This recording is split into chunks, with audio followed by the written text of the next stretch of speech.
I've just been so impressed with Children's Rosary, the Children's Rosary movement.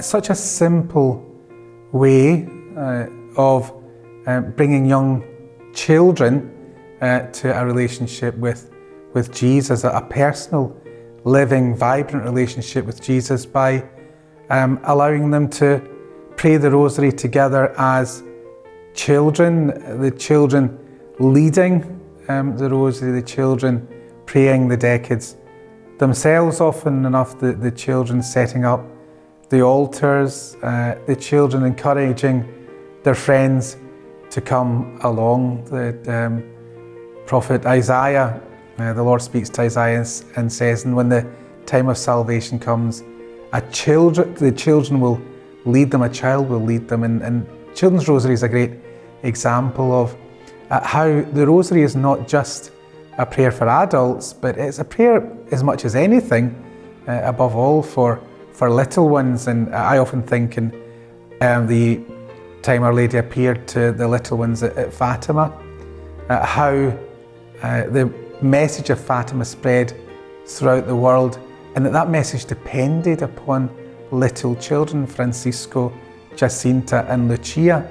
Our Lady had great faith in children, much more faith than we have often in them.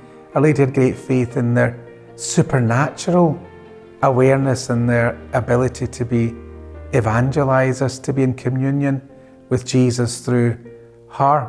And now that Children's Rosary movement that began in the United States of America, with children coming together in their parishes to pray the Rosary, in their schools to pray the Rosary, is now spreading over America. It's spreading in Africa, in Europe, in Ireland, and wonderfully it's now spreading also in Scotland too. It's a means of little ones consecrating themselves to Jesus through our Blessed Mother, coming to Jesus through our Blessed Mother.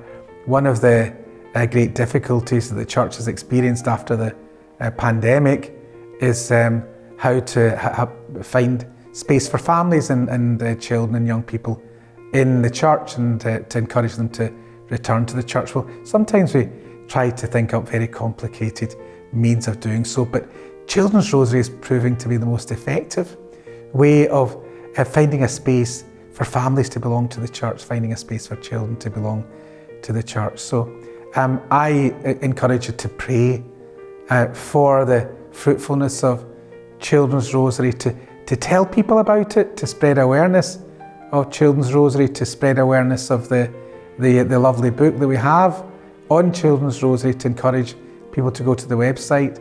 If you can yourself, establish a group in your parish, speak to your primary, elementary schools, ask the teachers to think about setting up groups there.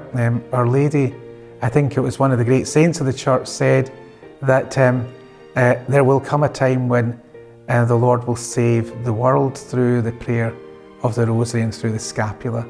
Well, please God, these might be our times, that a growth in the prayer of children, praying the Children's Rosary, might bring about a great harvest of holiness for the Church.